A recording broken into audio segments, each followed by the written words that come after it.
Welcome to Seize the K. I'm your host, Kay Rodriguez, and I'm here to help you with your next creative venture. Whether it's building a business or creating a new stream of income, I'm here to give you practical tips while we keep Jesus at the center of it all. So let's carpe diem and get into this episode. Hello, everyone. Welcome to another episode of Seize the K.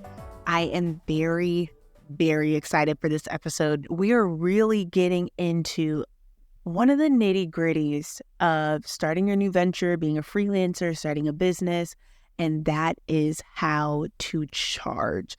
So I'm not even going to waste a lot of time introducing this episode because we have a lot to talk about. I'm going to give you 3 different methods. They are going to be based on your level, really, but honestly, any person at any level can use any of these methods. So let's just go ahead and get started. Wait, before I begin, I'm not going to talk about hourly until the end, okay? We're just going to talk about it at the end. You'll find out why.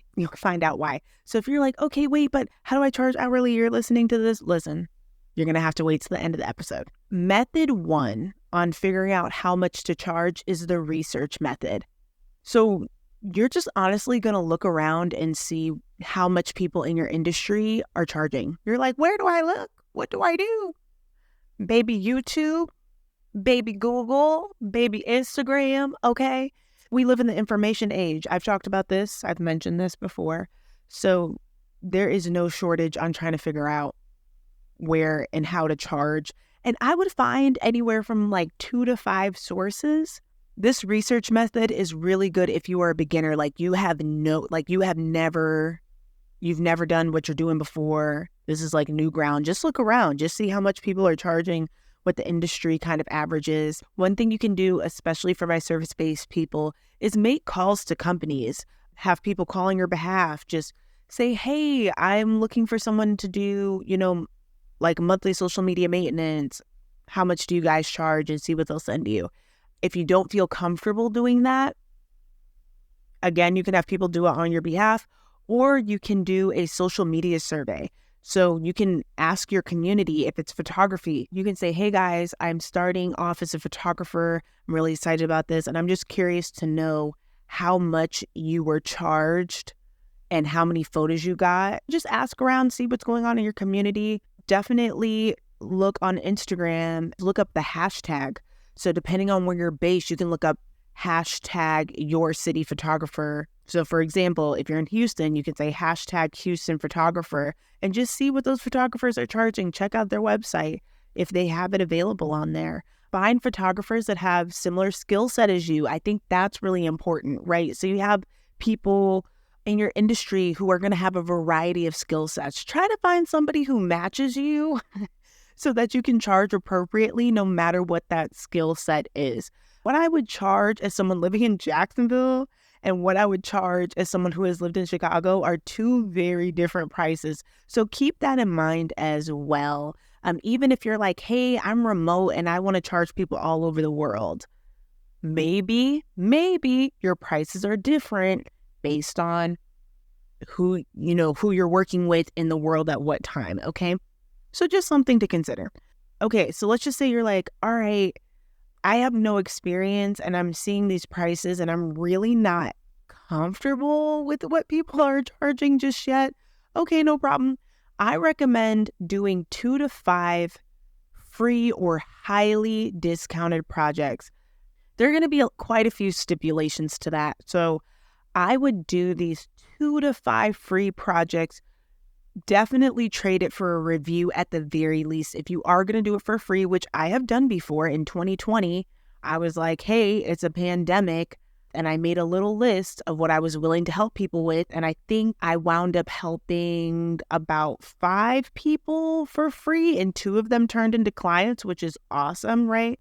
At that point, it wasn't really like experimental as far as what I would charge. It was more so just expanding my client pool, which is another chat for another day. In this case, you're just really trying to get a feel for how the work feels, right? So I say if you are a crocheter and you know how to do baby blankets, do 1 or 2 baby blankets and maybe another project. See how you feel about it and look at the industry rate, and you'll know what feels good for you. So you'll say, okay, if the industry rate for a crocheted baby blanket without the cost of yarn is $50 and you do it and you're like, oh no, I would have wanted to charge $75, make sure that's just on par for who your audience is, what the average kind of going rate is for, again, someone at your skill set level. And I think that will really help you. But not only will doing these either highly discounted projects and or free projects help you get comfortable with, okay, now that I've done those for free to charge, not only is that building your confidence there, you're getting reviews, which will help you to charge what you need to charge. You also have a track record. So if you literally are like, I want to start doing polymer clay earrings, but I've never done them before, make 2 pairs, 5 pairs of earrings for free, get some photos of people in them, or you take the photos. Now you have stock and you're ready to go. And maybe you don't feel like just because you have no experience that you can't charge people. You can. If you have cold feet, if you're a little nervous, this might help you dive in, because eventually you're going to reach your peak of when you're tired of doing work for free. You just are. I'm telling you, it's within 2 to 5 projects. You're going to get to a point where you're like, all right, I did that for free and now it's $500. Thank you so much. Just like you see people online do. They do it for a highly discounted rate. Hey, I'm selling this ebook for $20. It's going to go up to $75. Just think about it as if you are using that method just to kind of get people to start biting and to start building up momentum and just also start building your own confidence, okay? That's method number 1. That's your research method. But the end of that, you trying these projects kind of leads into my second method, which is the trial method. So trial method is maybe more so for intermediate. You've been doing this for a while. You feel like you need to make a change in your prices. You're not exactly sure what feels good. Like, you know that number needs to go up, but you don't know if that number is great for your target audience. Find somebody who's willing to pay what you want to charge, right? This might be a new person. This might be a pre-existing person. And try it out for an introductory 3 months. Not only is it great for knowing what to charge, but the trial method is awesome for, you might not even know if you're going to like working with a certain person, or you don't know if you're going to even enjoy the activity that you've agreed to. So this is just really good if you're kind of like treading new waters, but you kind of have some experience, so you should have an idea of what things are going to take. Like, if you are just point blank period, like, I've never done this before, this is totally new territory, you really need to stick with the research method and start from there and find what's appropriate for your skill set. But if you're like, okay, I'm not exactly in this, but I'm near this, so I'm going to try it and see how it works, I think the trial method is really great. So what the trial method ensues is you kind of have an idea of a number that you want to use, or you've done some research and maybe you're not super comfortable with the number, but you want to try it. I would say you charge that number for anywhere from 3 to 12 months, depending on the type of project you're doing. 3 is really great because it's quick and you're like, okay, I have an idea and this number either is or is not enough. 12 is great because you've had a full calendar year. So you've seen in every season, and not just like calendar seasons, but just the seasons of a business. You're like, okay, I see what's going on here and this number isn't enough. This is a clause that you can include in a contract, a write-up, something like that, which is another conversation for another day, where you can say, hey, this price is subject to change within this time period. In your contract, this is just a little side, like a little nugget, little extra nugget for this episode, saying that the price could double. Like, just give yourself that room to say, hey, this price in 3 to 12 months might double depending on what type of work you're doing. Because I have been in situations where I'll try something and I'm like, oh no, I'm not charged enough, and now I'm locked in and it's too late. This gives you that leeway and gives you that wiggle room to be able to not be locked in and trapped for an entire year if that doesn't feel appropriate, right? At a level that doesn't make sense. But what I do like about the trial method, and kind of to a degree, you might have a guinea pig client. What I like about that is that right now I have a great client. They're awesome. And I'm kind of trying things on them. And now I'm realizing about 9 months in that I'm like, oh no, I am not getting paid enough. And there have been times where I feel that more than others. Like right now, what I'm charging isn't so bad, but I've done more than technically what I scope for, which is great about the trial method as well. You figure out where your kind of weaknesses are. So I know that I tend to do more than the scope, and I really need to watch that because, of course, there's under-promising and over-delivering, but there's also just not being in integrity. You're feeling it. You're not getting paid for your time. You don't want to open yourself up to resentment. We've talked about this in previous episodes. The trial method is a perfect way to keep yourself from honestly being resentful. You can just kind of experiment. Last and certainly not least, we have the cost method. I recommend this for people who have been doing this for a while. You're like, okay, I've got some time under my belt. You can do this as a beginner. You can do this as an intermediate. But really, if you've been doing this for a while and now you're starting to rack up costs and those costs are high, whatever that means to you, I put quotations around that. This is where you really want to use this method because you want to base how much you're going to get paid off your costs, all costs, wages, operational costs, digital costs, iCloud storage. Like I'm just getting into the nitty gritty of examples. You know, are you paying for Adobe? As a content creator, I need to make sure that I have the actual equipment that I need to make my content or my work great for my clients, right? So I need money for that. So now I'm looking at the cost method, and you might be here at this point and maybe you're a beginner and you're starting at the cost method, but I definitely want to make sure that we include this. So let's break that down. Before I actually start getting into percentages, this is not like your percentage Bible, because you guys might hear the percentage and be like, oh my gosh, my costs are only 15% or my costs are 50%. We're using this as an example, okay? I would say as an entrepreneur, try to keep your costs to about 35%. And I'm not talking about taxes, okay? I'm talking about what your website costs. I'm talking about what cloud storage costs. I'm talking about what materials for making your products cost.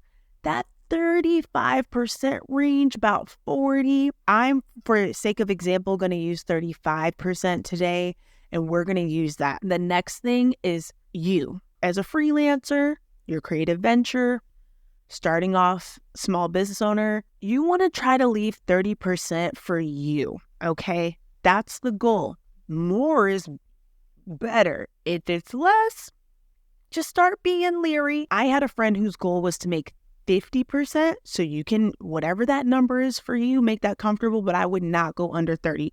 That's the number we're using for the example I'm going to give today. Your next percentage is taxes. As somebody who's quote unquote self-employed or self-employed in some way, you're making some money yourself in some way, you're going to get taxed about 15.3%.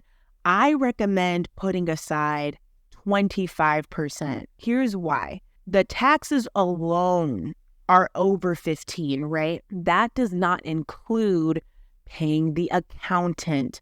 That it does not include some other things that kind of go with that. If you have an LLC, that yearly cost, okay? You might say, hey, wouldn't that go under costs? Sure, if you know those numbers, but if you don't, I would recommend being a little bit more prudent and saving up to 25%. I definitely wouldn't recommend under 20% because I always think it's good to just have some extra leeway. I have been in situations where I didn't save enough. I would rather you get to tax season and you say, oh, look at all this extra money. And now you can just use it however you need to versus, oh, look, now I owe money and have to figure out where to get it. So my recommendation is 25% for taxes and the like, okay? That last part, I'm talking to Christians. I'm talking to tithing Christians. I tithe 10% off the top. Maybe you're going to roll this under costs for you. Maybe you're going to do 10% of charitable contributions. Some people do it for profit. Maybe you're putting 10% off the top to save because you want to have a healthy business, or just saving for your business for a rainy day. Remember, COVID happened, right? So I think it's prudent, again, to save 10% off the top. You just never know when you'll have an emergency. Or you can delegate that 10% to any of your other areas, whether it's for you, for costs, or for taxes, okay? For the sake of this example and how you're going to charge, let me restate the percentages. Right now, I'm using 35% going to all your costs, just everything, 25% taxes, 30% you, 10% tithe. If you want to get more nitty gritty, there are accountant and accounts. You can talk to a professional that will break things down. I'm just trying to give you in this podcast episode something that you can implement honestly today. Your costs are 35%. You're going to go do the math and find all of those numbers from $5 to $500, whatever you're paying per month to keep your business up and running, your website. Are you paying for a car? I don't know. Like whatever those things are for your business, you're going to calculate that monthly cost. Get as close as you possibly can. Also, if you have things that you want to include in your costs, but you're not necessarily paying for them at this moment, go ahead and roll that in there. For example, I'm not paying for Canva. However, I might have clients in the future that need to use Canva and it might be worth paying for. I might just roll that into my costs. I have clients that use Canva and they cover it, but I might need to cover in the future. That just might be something to kind of roll in there just to see, okay? So for sake of example, we have $500. That's how much your cost is, okay? We're going to go back to school. We're going to go back to math. We are talking about proportions, baby. So your proportions are going to be 35 over 100. And if you're on YouTube, you should see this. If you are listening to this on Apple podcasts, on Spotify, wherever you listen to podcasts, iHeartRadio, and you're like, girl, I cannot visually see this, find me on YouTube, check the description box so you can watch the whole thing there. So you're going to put 35 over 100 because it's 35% of 100, right? That's 35 over 100 times, and this isn't a fraction, okay? 500 over X, because we don't know what that full 100% is that you need to make, but I know what my costs are. So now we're going to crisscross applesauce multiply, and it's going to be 35 times X. Okay, so you have that on one side, so now you have 35X equals 500 crisscross applesauce times 100 is 50,000. Now you're going to divide because you want to get X by itself. We want to find out what that 100% is. So you're going to divide 35X, right? So we're crisscrossing that 50,000 divided by 35. And you're going to get the number 1,428.57. I would just go ahead and round that up to 1,500. So for your monthly costs are 500. And based on these percentages of 35% for cost, 30% for you, 25% for taxes, 10% for tithe, this is how much you need to make to stay in this percentage realm if that is your goal.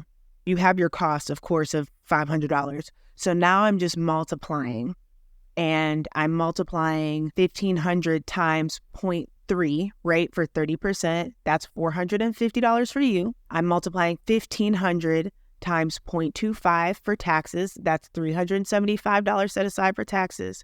And then I'm multiplying 1,500 times 0.1 if you so choose to tithe, or however you want to do that. It's $150.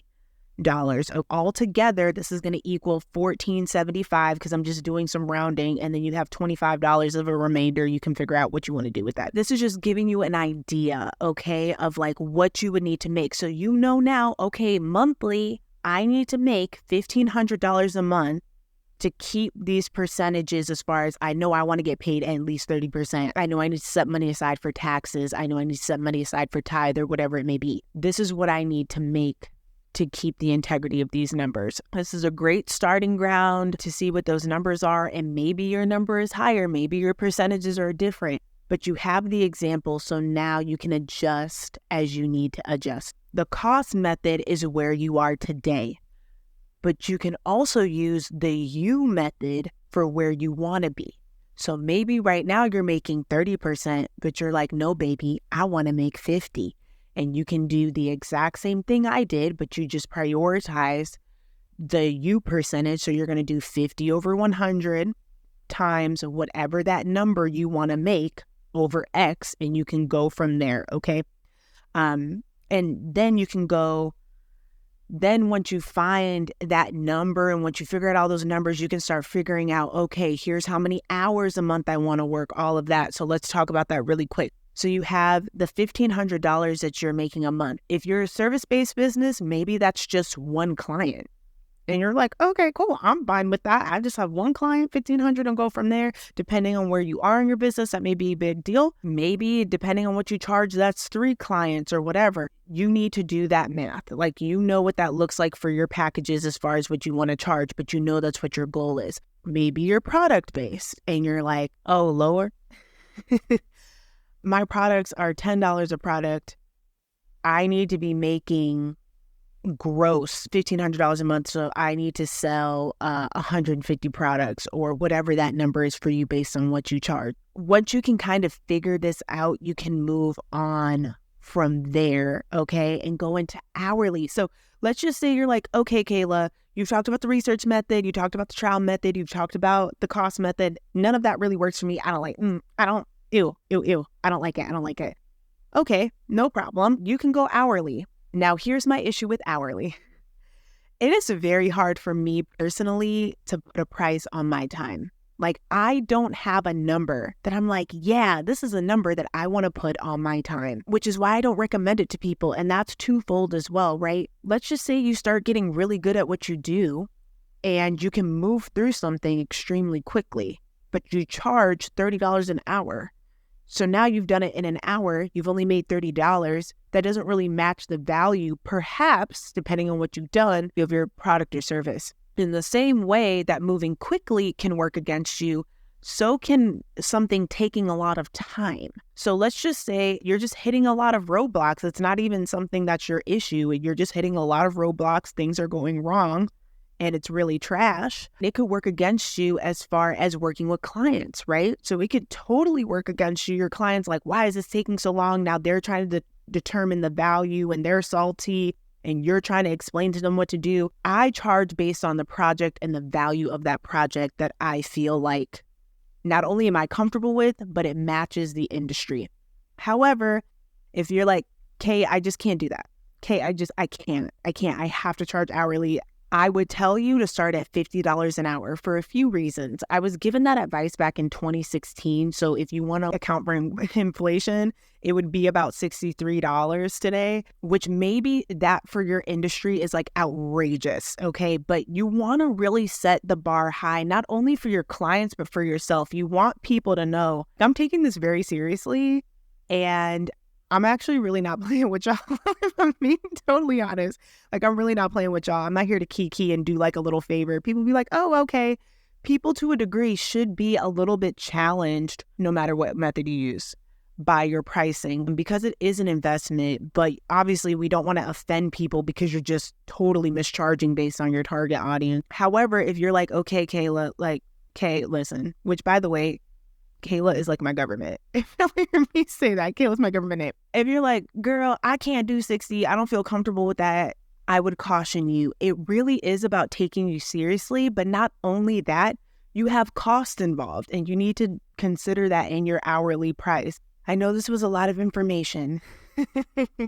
This was math and I love math, but you might not love math and it's okay for you to find someone to help you, okay? Shoot me an email. I might be able to help you or I might be able to find someone to help you.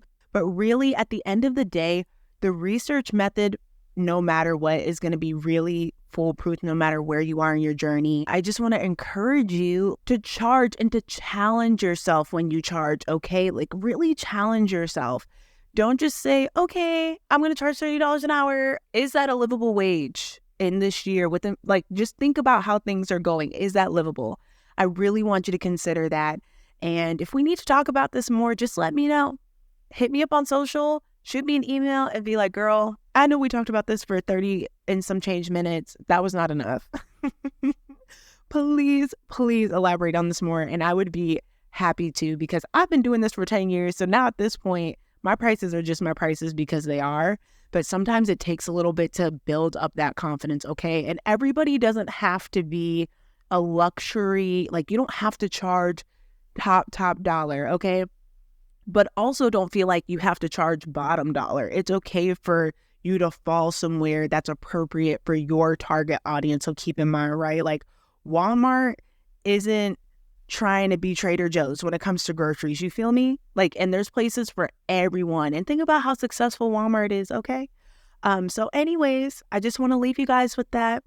You're doing great. You're like, it's like the fact that you even got to the end of this podcast is fantastic. You're doing a great job. Keep going. Let me know if you need me, okay? Hit me up. It might not be me. I might have a team member by the time I see this. But you're doing a great, great job. Remember, you can't do it alone, so make sure you find someone to help you. And it's okay for you to get a consultant or whatever, but don't overthink it. My biggest thing is do not overthink it. Find 2 to 3 sources and go from there. You're going to be great. See ya. Cheer. Oh, I almost forgot. Y'all, I brought my water. I brought it this time. And I literally have been sticking to water because I was going to bring it. I am going to value water as much as we need to. It is so important to our health. So if you are doing this, make sure not only you're drinking coffee, not only caffeine, make sure you're drinking water. Thank you. Okay, I'm going to talk to you soon. Bye, guys. Thank you for tuning in to Seize the K. I want to connect with you outside of this podcast. In the description, you'll see all the ways that we can connect and keep the conversation going. If you liked it, please subscribe. Until next time, cheers.